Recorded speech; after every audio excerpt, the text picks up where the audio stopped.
Hey everyone, this podcast is part of Story Mode, the podcast network of Gamefully Unemployed. You can support us and gain access to other great exclusive podcasts at patreon.com/gamefullyunemployed. That's patreon.com/GAMEFULLY unemployed, which is spelled like it sounds.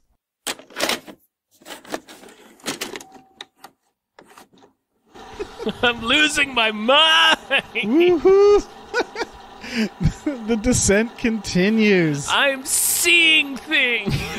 Hi, everybody. Hello, everyone. My name is David Bell. Oh, my gosh. My name is Tom Ryman. Still. It remains. Yeah, it continues to be. And we just watched Red Curtain Hell, a movie you haven't seen. Curtain Hell. Yeah, there's no fucking way you've seen this movie. Curtains up, people. LX1, go. God help us all. What an actual living fuck was that? Holy shit, you guys are fucking this up so bad. Now, have you seen Harrison? He's on a little bit of a rampage. I've heard. Come here, you. We can't do Hamlet without Hamlet. Yeah. This is my night. You probably haven't seen this movie. If you're interested, it's on Vimeo. Yes, it's available on Vimeo, which is a website that allows independent filmmakers to upload their films and get them seen. A friend of mine actually has two of his films on Vimeo. Yeah. So if you're interested, you can check it out there. And maybe you can browse and check out other shit. Yeah, why not? Yeah. So this is Thursday, and that means this was brought to you by a Patreon subscriber, Charnstar. Thank you so much. Churnster. Thank you for being a subscriber and pointing us to this movie. Yeah, and he's in it as well. Yeah, he sure is. We won't tell you. We won't tell you who's in it. We won't tell you who he is, but he's fucking great in it. He's fucking great in it. I was so delighted when I learned who he was in this movie. Yeah. Okay, Tom, what did you think of Red Curtain Hell? Oh, never mind. I was going to say this is from Australia, by the way, but I don't know why that's important. It's extremely Australian, yes. It's very Australian. It's extremely Australian. Yeah. Everybody in it is Aussie. Yeah. As fuck. Yeah. Well, I mean, we should stress that this is an extremely independent film. Yeah. Most people are not going to have seen it. We did that Frankenstein movie, which is also extremely indie. That's true, yeah. And there's like a level of spunk to an indie film. Correct, yeah. Yeah, where it's not necessarily polished, and we'll give we give it leeway for that. Correct, and I feel a lot of that with this film. It's clear that they had access to like a theater space, so they conceived of a film inside that theater space. It's hard. I didn't like this movie, but I also didn't hate it. Like. Yeah, same here. I really liked the idea of this movie. I was entertained by it. And I liked a lot of the performances in it, and I liked a lot of the moments in it. This was a real roller coaster. It's actually it's interesting because I'm right there with you because it's not one thing. Does that make sense?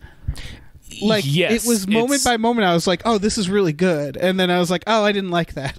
And it's all very extreme. It's not like lukewarm throughout. You know what I mean? No. Yeah, exactly. Yeah.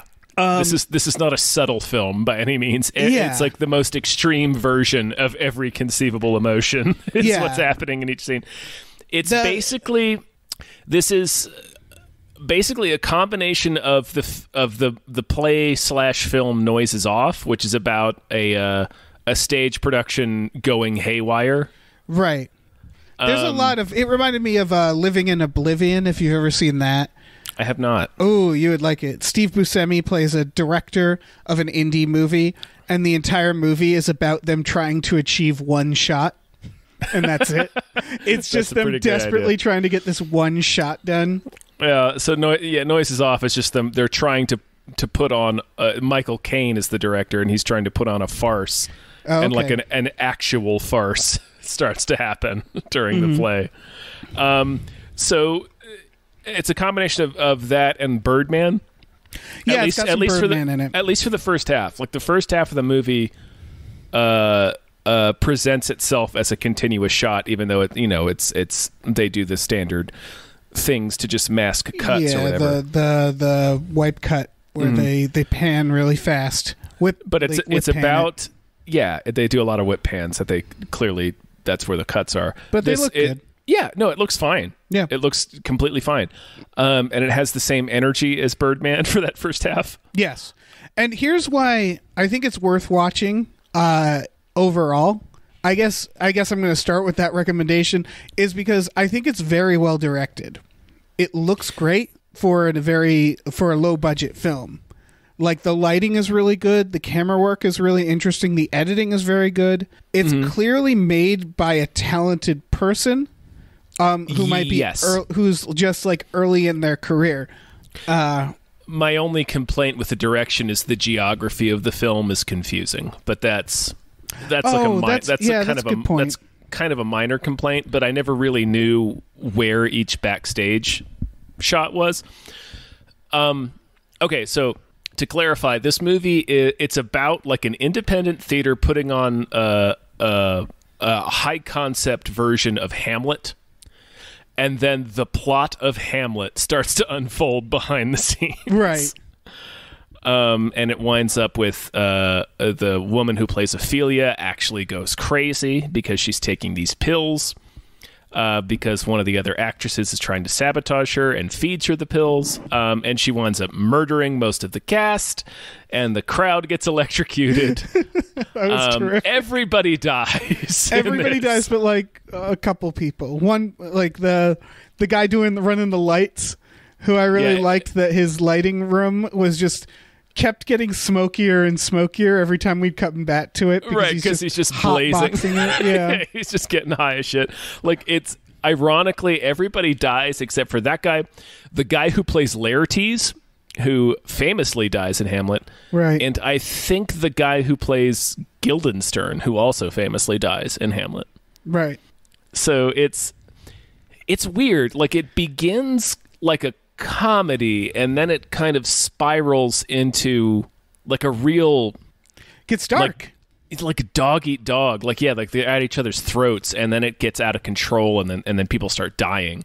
And when the first death happens, I was very surprised. Yes, I was, and I think I liked that. That was one of those moments where I was like, "Oh, I'm not sure how I feel about this." Yeah. And for a moment, I was like, "He didn't just kill the guy, did he?" And he sure did. And it's funny because my note right before that was, I don't really like the protagonist. This movie doesn't feel like it has a protagonist. It doesn't have a protagonist. Yeah, and then I realized, well, the moment he kills the guy, I'm like, oh, he's not the protagonist. Yeah, he's the director's the villain, yeah. Yeah. And so, yeah, it's you could say that's probably makes the movie less accessible when like everybody's kind of a monster. But in a given scene, I at least was like rooting for someone or like really enjoying the performance of someone. The actress who played Natalie, who's Ophelia, yeah, she was fucking fantastic. She was really good, yeah. This is an interesting movie because there are actors who are playing actors who are bad at acting. Yes, like they're all bad in the play itself. Yeah, and a blanket comment is I 100% loved all the shitty play stuff. Yeah, it's like this is a terrible version of Hamlet that they're doing. Because it's community theater, so they're not all of them are very good. Some of them don't even seem into it, like even being in it. Yeah, like Laertes in particular is really bad. Mm-hmm. But he's just in love with the actor who plays Hamlet. Yeah. And the guy who plays Hamlet's a real shitbag because he's just fucking everyone. Yeah, backstage. On the same door. Yeah. It's an interesting movie. I really liked the idea of the movie. I can't solidly recommend watching it because I don't think it's really that entertaining of a watch. Well, okay. Again, it's a roller coaster for me. Yeah. Because, I agree the broad strokes are really good. A lot of the performances are very good. I think the camera work and, like, You're right. You're right in that one sense that you can't. The geography is off, but for the most part, I thought the directing and the cinematography and the editing was really good, and they did a lot of bold choices when she's drugged and the whole screen turns sideways. When the scene when she's drugged is probably the best sequence of the movie. Yeah, it's fantastic. They do a lot of very creative things. Mm-hmm. The problems, it's so unexpected. Yeah, the problems that I found is the dialogue itself, specifically the humor, is extremely hit or miss. Yes. Like, there was a lot of jokes where I was like, ugh. Yeah. And there was a lot of jokes where I actually laughed out loud. But there was no in between for me. Right. It feels like mid-90s Kevin Smith. Yeah, which there's a charm to that. There's a charm to it, but it's also I think the script is the weakest element of this movie. Yeah. Again, I think I know what you mean. Is that, for example, the audience all dying at the end is a good idea. Well, I like the idea. Just I like the moment. I like the moment is the audience is there dead. And the curtain slowly closes, right, and the movie ends. The fucking stoned as shit dude in the control room doesn't know what else to do, so he closes the curtains. Yeah, that's a great moment. It's a great moment. Right. There's this. I movie like setting up the carpet being wet, leading to that. Right. Yeah, but then that's true. the light falling didn't feel like it was set up. A lot of this wasn't. That's kind of the problem with the script is.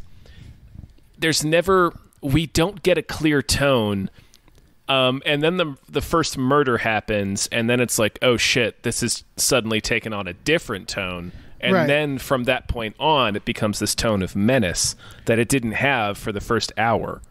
Yeah, there's definitely a tone issue in general, because I think you could have that abrupt murder and make it feel a little more.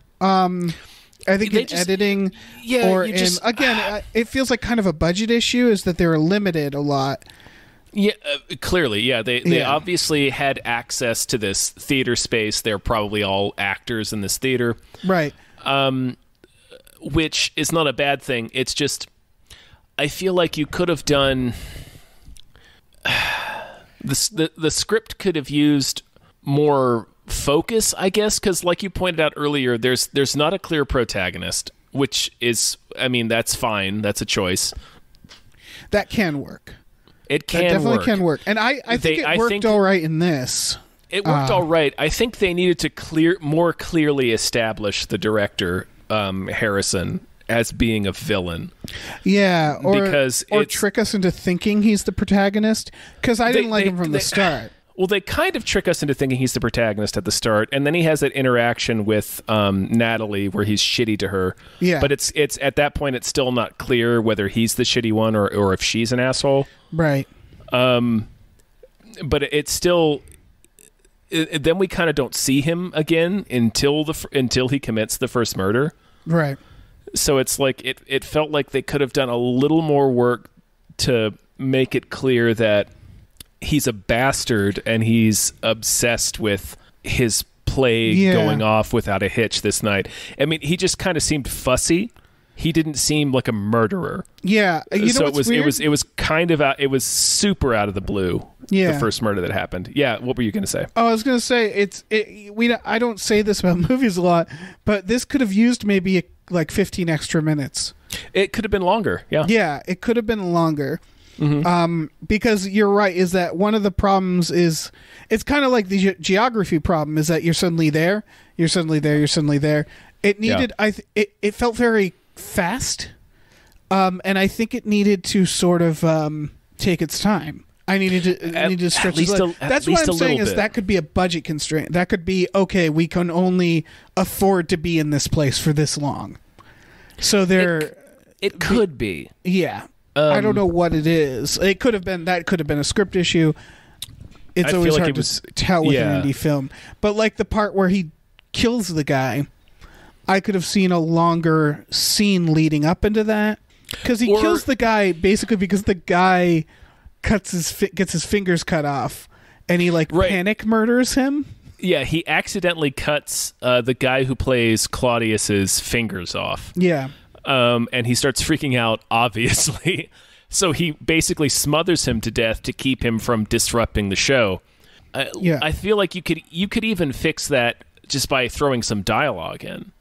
Yeah. Just having the director be like, "You're not going to ruin my show," or something like that. Like, I could see also that actor just being more of a pain with him, like him having like a growing grudge with that person more. he had a tiny bit of a grudge with him, but he had a grudge with everybody, and I get the idea that he just hates all the actors. Yeah, but again, he still came off as more fussy than evil. Right. Like, I feel like this movie would have benefited from 10 extra minutes of this guy being an absolute bastard. Yeah, or him having a more like slower paced turn. Yeah, because I don't mind the idea of it starting with someone like, Fargo TV series. There's a lot of chance for someone to kill someone in a moment of passion who up until that point seems like they wouldn't be a murderer. You know what I mean? Right, but Fargo does the work. That's what I'm saying, is they needed to do the work more. Right, and this movie doesn't really. But I like the shock of that death. I just think it needed, they needed a little more time to either turn the character afterward, you know what I mean? Or like or like set it up could a have little made better. Yeah, like 10 extra minutes. Like, you're right. Like, they could have made the director more of a bastard. Like, he's making people go out on stage. Like, he makes somebody go out on stage with a broken ankle or something. Right. And then also have the actor that plays Claudius be more of an aggressive pain in the ass. Yeah. Because, like, the reason why Fargo works so much is that his wife is such a bitch. Right. Like, so it's like when he finally stabs and kills her, you're like, yeah, I can believe that he did that in that moment. So, like, if they had this actor be like a huge prick to the director, and then he finally just snaps and kills him because he's like, you're not going to ruin my fucking show. Yeah, and I don't even know if they need to make the director more of an asshole for that. He's already testy. Like, the idea that he's just stressed out. There's all these actors going after him, and he accidentally kills this guy and then just sort of rolls with it. I feel like that. I feel right. See, and then he's all in. It's an interesting thing because I think that happens about the halfway point of this movie.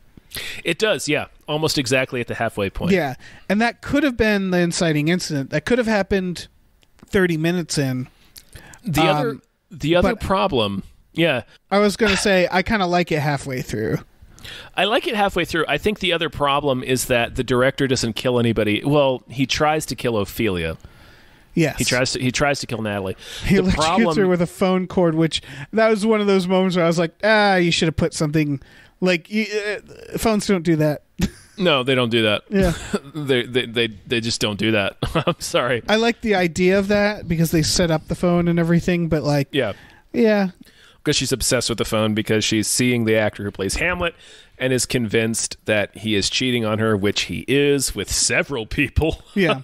What I was going to say is the other problem is it shifts the murderer role over to, like, Ophelia is the one who kills everyone. Mm-hmm. Yeah, I don't mind that. I like the chaos. I feel like that's my problem with it. Oh, okay. It feels unplanned. I like the idea. Again, we've been talking about the broad strokes. I like the idea of a series of events because, all right, what I liked about this movie, what really delighted me, is I thought I was watching a movie and they set it up. And this is why I like that the murder's at the halfway point as like a comedy about, nothing could go right. Yeah. You know? Yeah, it really surprises you. Yeah. And you are not expecting somebody to die. Yeah, and it surprised me in a good way because I was getting to the halfway point. I'm like, I don't know if I can watch a whole movie of these people just bickering at each other. Yeah. And then just like things comedically going wrong. And so the moment he killed him, I was like, oh, right. And then the ending and then the knives revealed, come out. So you're like, oh, shit. All yeah. Right. And the ending revealed that, like, this is a play that goes so bad that the entire audience dies. That's funny to me. It's pretty funny. Like, and I like the idea of how do we get from oh God, our play is going to be bad tonight. I'm so nervous. To audience dead, everyone dead. We have killed everyone in the building. Yeah, and I love that journey. Yeah, like I said, I really like the concept of this movie. And I don't mind the idea. I didn't want it to just be one person shoots everyone. You know what I mean? So I like the idea that there's a series of little things that, Rube Goldberg. Like things that... What did I say? You said Goldian, I think. Jesus Christ, Dave. It's fine. I don't think anybody... I said that reference to my wife the other day, and she didn't know what I was talking about. They don't know... I don't think most kids know who Rube Goldberg is. I love it. What do they know? Sorry, stop everything. Know. Breakfast Machine, maybe, is what they'll get. They don't know the Incredible Machine. Was that what it was called? That PC game? Maybe. I don't know. Okay. Well, any little kids listening to this, I don't know, tweet at us and tell us. It doesn't matter. The point is... Shit in your fist. Shit in your fist. Yeah. And then tweet at us. Point is that I like that idea. I like a series of accidents happening to cause this horrible result. Right. I think I would have preferred that most of the deaths not be confined to Ophelia's rampage at the end. Yeah, she causes most of them. Right. It makes sense that she would come out and kill Laertes. Right. In terms of both what's happening in this movie and also what happens in the play. It's hard to realistically kill that many people, though, by different events, I guess. Yeah. I know what you mean. I mean, you could do the work. Yeah. Yeah. I mean... You could do the work and have it be just a series of fucking grudges and... Yeah, where everything just guys goes nuts. Failing backstage and, just a bunch of different little interior stories that have that happen. Like, I think you could do that. Yeah, that's true. And that, that's definitely, I don't know. It all felt like it needed to happen on stage, but you're right that like it could have still all happened on stage. Yeah, but you could write a more elaborate web. Yeah, you could write that. It would be more difficult, but I mean, it's better than just one character going on a rampage. Right. They do a couple like, indirect deaths of people falling, but yeah, it's sort of it's I'm thinking of like, we talk about how Guy Ritchie films love to do this. Tarantino a little bit, but I don't think as much as Guy Ritchie, where you take all these moving pieces and you have them kind of collide with each other. And it becomes this, ridiculous mess by the end. And that usually it's is way more Guy Ritchie, yeah. Yeah, that's usually done on a larger, like, geographic scale. You know what I mean? These people that not in a single building. Yeah. Yeah. So, but I bet there's a way to do it. You can still do it. Yeah. I'm thinking of things like you could have but again, it might be budget issues too. But like, you could have like a neighboring business or a business that shares space have its own kind of subplot. Well, I'm just that contributes to it. You can have. Yeah. It did feel like they had limited locations and budget to do too much. They absolutely had a limited location. I'm just saying, and not to disproportionately shit on the writing of this movie, but I think you and I could sit down and come up with 7 different ways that people in the cast could die on stage. Yeah. Related to interpersonal conflicts in the show. Yeah. It's still I'm not saying there isn't a way. I'm more saying in the realm of like it making an indie film and limitations and stuff. It is definitely a hard thing to set up. That said, as we've talked about, the script is the problem area of this movie. The script is the weakest part of the movie. Yeah. Yeah. Absolutely. Yeah. Because it just, I don't know. I think maybe if I liked the jokes more, if the jokes landed more often. Most of the jokes didn't land for me because a lot of them were like, there were a lot of dated gay jokes. Right. And the people are supposed to be bad people, but they're all supposed to be awful. Yeah, it's like you said, Kevin Smith. All the jokes come out in the dialogue. As more or most often, it's character says funny thing to other character. Right, except for the one exception are the two stagehands who get to do some physical comedy. Oh my God!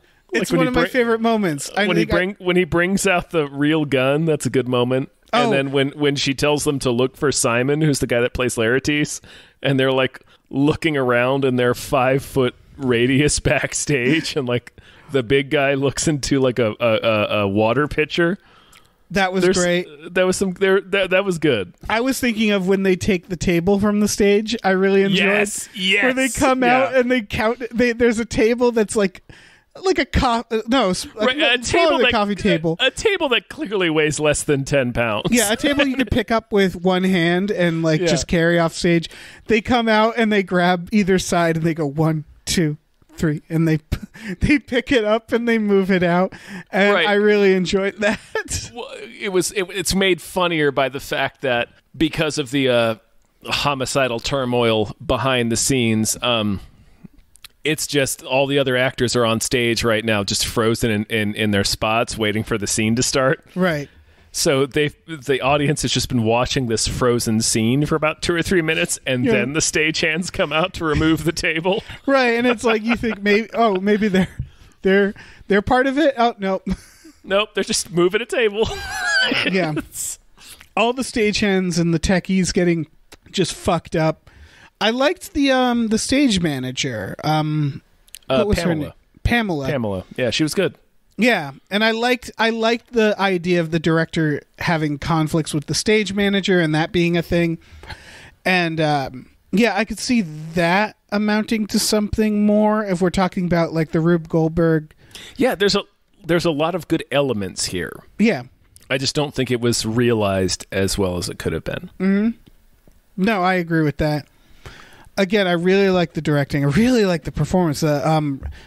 Rita Artman, I think I looked up the name as the Ophelia or Natalie. It's Natalie. Yeah, she was good. When she comes out after she figures out that the guy is sleeping with that scene is great. Yeah, and she gives the monologue, and her face is absolutely out of this world. She looks like from then on she becomes a horror movie character. Right. From that point on she becomes Jane Levy from the Evil Dead remake. Like yes. The Evil Dead was exactly what it reminded me of. They keep talking about because she's been terrible, terrible the entire play up to that point, and they keep alluding to, well, when I have my big crazy scene, that's what's going to bring the house down. Right. And then when she finally comes out, she's so drug addled, and she's furious over discovering that Laertes is sleeping with Hamlet, who is her boyfriend. She goes so gloriously unhinged, and they shoot it in a Dutch angle, but it's a super exaggerated Dutch angle. Yes. And her face is so fucking nuts. Yeah. That it's so effective. It's really good. It's real the best good. shot of the film. It's the best shot of the movie. Yeah, hands down. And at that point, I was rooting for her the way you root for Jason Voorhees. I wanted her to kill everyone.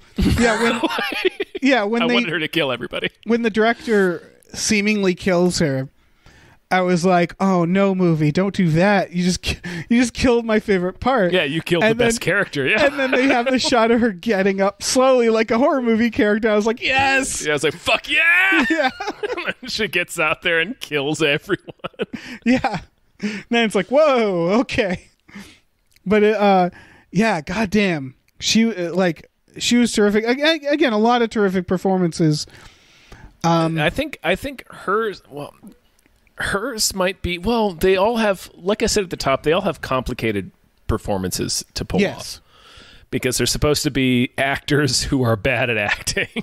Yeah. But having real moments behind the scenes.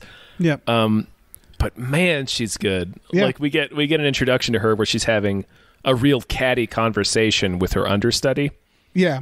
Who we find out is also fucking Hamlet. Her. Yeah, her understudy is trying to destroy her.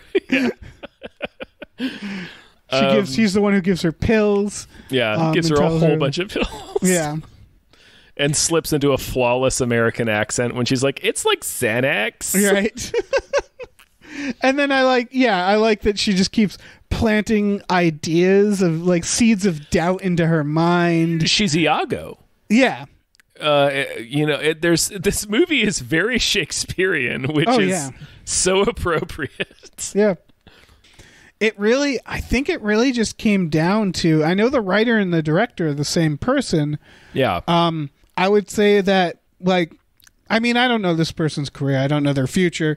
I don't know how old they were when they made this or how old they were when they wrote it. But it felt like, the writing needed work. The directing, the directing especially, I was like, I can see this person becoming a big director. Yeah. Like, I can see, if you go back and look at old films of directors who are like budding directors, a lot of them have films like this, which were like smaller indie films they clearly made with a very small budget that showed talent. You just needed to inject money in it. You go back and watch Absentia, which is I think Mike Flanagan's first movie, which was made from either Kickstarter or GoFundMe. Right. Like, it's extremely low budget, but when you watch that movie, you're like, oh, this guy's going to be somebody. You can sort of tell. You can tell, yeah. And then this movie, there's a lot of talent in the direction. And creativity and boldness. Yeah. Like, I think the thing that got me was the boldness.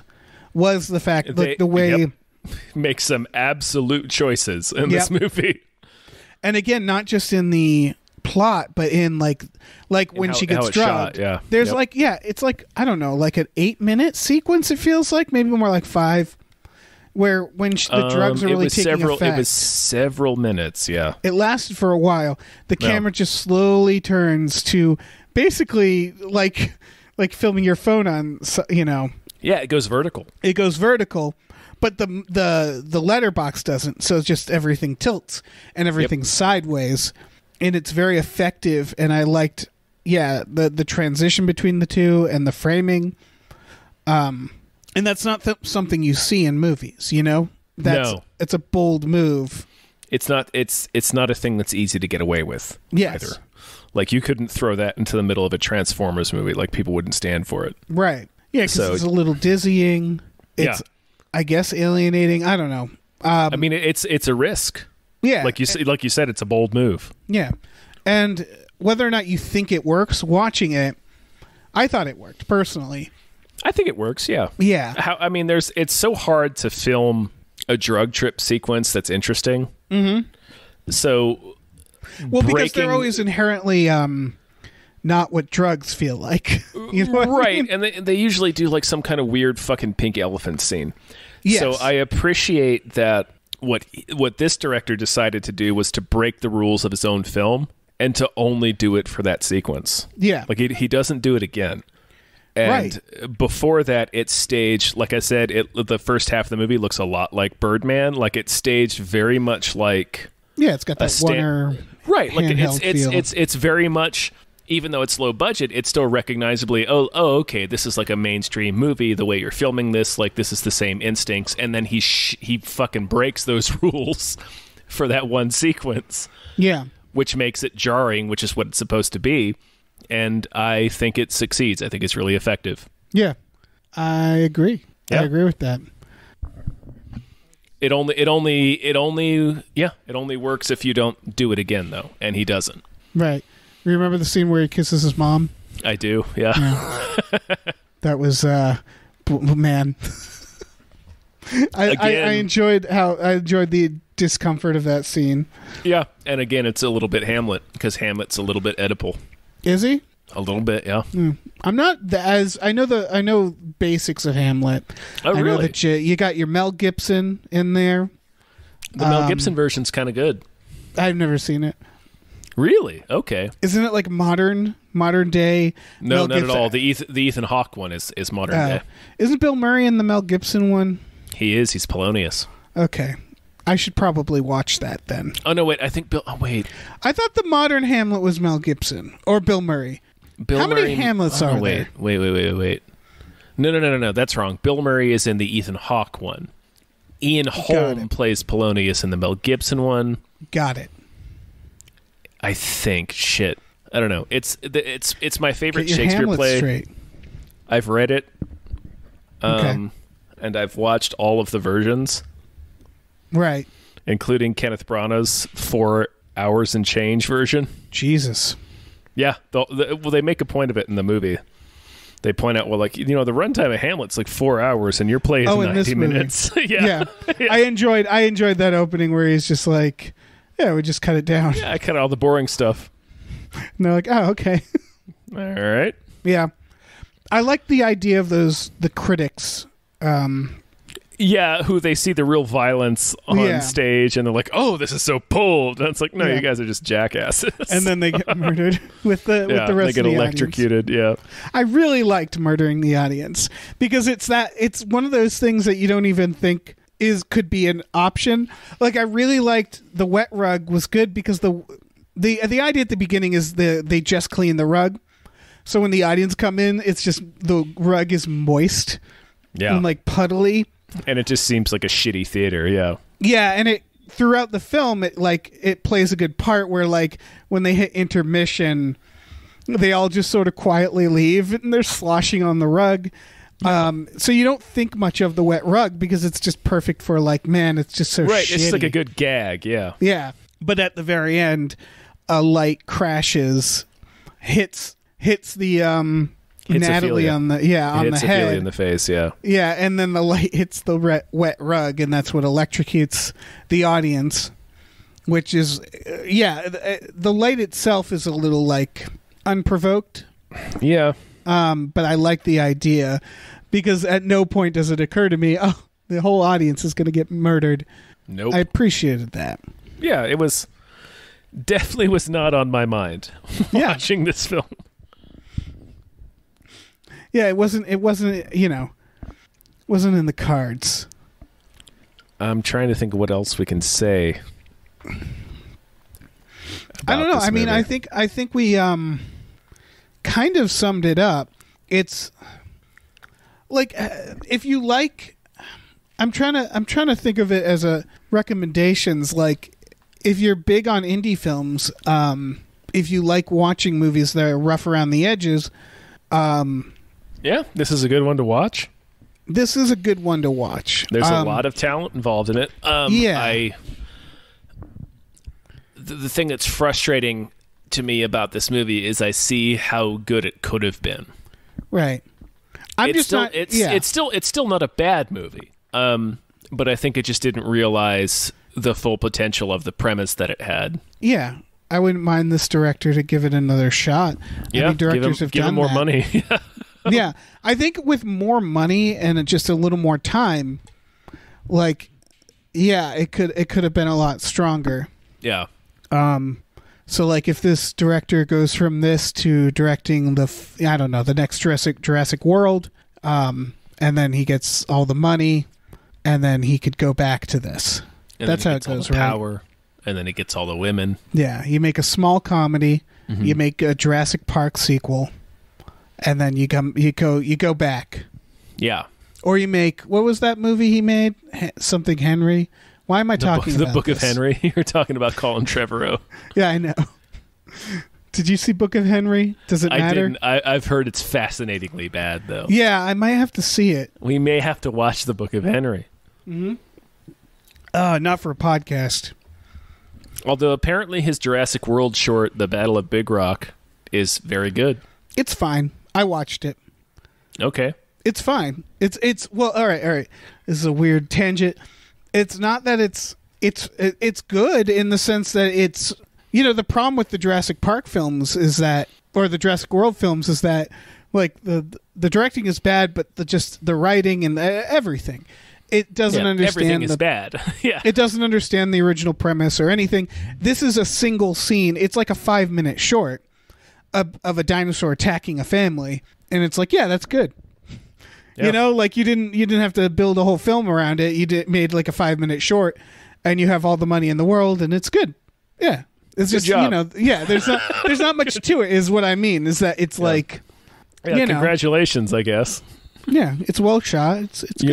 Universal gave you several $1 million to make a commercial for the next Jurassic World movie. Congratulations. Yeah, and it's good.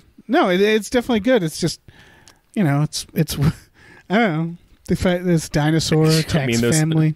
Those movies are extremely bad. Yeah. So these movies are extremely bad. Yeah, I'd say, watch this movie before you watch Jurassic World. don't watch any of the Jurassic Worlds. Just watch this movie first. Yeah, that's my recommendation. This movie doesn't have 30 years of nostalgia to milk from you. Yeah, like a lot of indie films, it has a lot of heart because it has to, because they don't have much money. Nope. It's got a lot of talent in it. Yeah. The script needed another pass. And I think if the script got another pass, that would be enough for me to really like this film. Right. It needed to be tightened up in some areas and expanded in other areas. But the actors that they got, particularly the actress that plays Natalie, who is Ophelia, the guy who plays the director is fine. The guy who plays Pamela is good. I mean, the woman who plays Pamela is good. Yeah, they were all good. There wasn't. I don't. The guy who plays Hamlet's really good too. Like, I don't think there was any performances that I was like, oh Jesus. They all are very. Yeah, it's just that the Natalie role was so unique. she's that fucking it really great. fucking stands out, and she kills it. That monologue. I've seen It's so many. good. I've seen so many versions of Hamlet. That's the best version of that monologue I've seen. I think I definitely recommend this because I recommend it for it's a $5 rental. It's an indie film. It could use support, and there's some moments of it that are truly entertaining. All the stuff with the guys behind the scenes is very funny. Yeah. The tech guys. Yeah. There's some really good performance stuff, and man, that fucking monologue is probably worth $5. Yeah. It's so good, and it's so well shot. Yeah. It's crazy. It's yeah. Again, it's a lot of talent. Like, her face, I can't describe her face in that scene. No, it's again Evil Dead. The Evil Dead is like right, the like closest her face, goddamn comparison. Yeah, her face splits in half. Like it's wild in that scene. So yeah, I don't know. I think this movie is worth seeing, and I think it's a really original idea, a really fun idea. It's a very good idea. Yeah, it's just that it really came. I mean the story stuff. It's true that it could have been stronger, but I think the weakest part is when jokes don't land. Yeah. I think when the jokes don't land, and then I think the story could have explored more areas than it did. Yeah, I think that if the dialogue or the jokes were sharper, a little less dated, I could have been entertained enough to not even notice the issues with the story. Or I wouldn't have cared, more like it. Right. I don't know. And in defense of the movie, the gay jokes are delivered by the director, who is supposed to be the bad guy. Yes. But the first time he delivers the gay joke, it's not clear that he's the bad guy. Right. Yeah. So you're like, Like, we're kind of with him at that Yeah. point.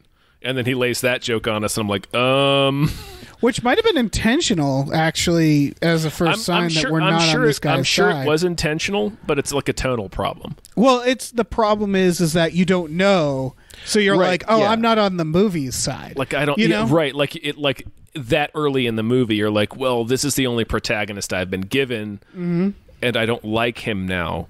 Like, Right. am I not going to like this movie? Like, is this the viewpoint of this movie? And it turns out that no, it's not. He's the asshole.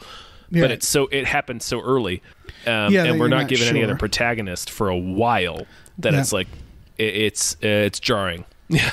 Again, the script could have used another pass. Yeah, but yeah, there's a lot of damn talent here. So I don't know. People are looking for things to watch right now. I would add this to your list, provided you like this genre, Right? Like which is like a Kevin Smithy horror. a Kevin comedy? Smith horror art film. Like it's an expensive rental. It's $5. So I mean, don't rent it if you're like struggling right now, Right? in the pandemic. But if you're not, and you're just like looking for movies to watch, definitely give this movie a whirl. Mm-hmm. I also have to recommend Living in Oblivion because I don't think enough people have watched that. Although I haven't seen it in a while. Yeah. Peter Dinklage is in it. Holy shit. Catherine Keener, Dermot Mulroney. What's his name? Mulroney. Dermot Mulroney. Dermot Rube Goldberg. Yep, that's it. That's it. Right. You got it. You nailed it. It's got a cast. Yeah. So watch these two. Watch them back to back. Watch them with each other. Yeah. Watch them at the same time. Who gives a shit? It's the apocalypse. Oh, they're both like an hour and a half. So you could probably put them both side by side. Yeah, fuck it. Who cares? On TV screens. Yeah. Yeah. Who gives a shit? Mm-hmm. It's the end. I don't. Do you? I don't give a shit. All right, I think that's an episode, Tom. Yeah, I think that's a soda. I think we're done. Yeah. Well, thank you. Thank you all for listening. Thanks to our wonderful Patreon subscriber for giving us this movie. I do feel I'm glad I watched it. So this was a gift. You gave me a gift. Yeah, why don't you explain our Patreon to the folks? Oh, yeah, I guess I could.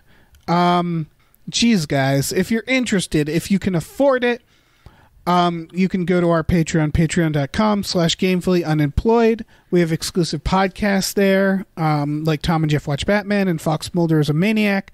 Woo. But I don't know.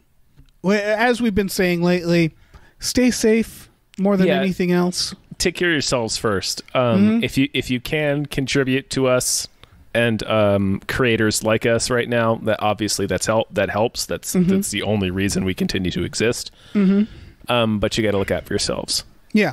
So yeah, do that. Look after yourself. Look after others around you. Please do those things. Don't go out unless you need to. Wear gloves. Wash your hands. Do all that stuff. Yep. We're gonna keep churning out podcasts. So just stay indoors and listen to our fucking voices. I don't know. Yeah, we'll be to the bitter end, Tom. You and me. Yep. When shit's going down, we'll be right there in the bunker. We're gonna ride this dragon into hell, man.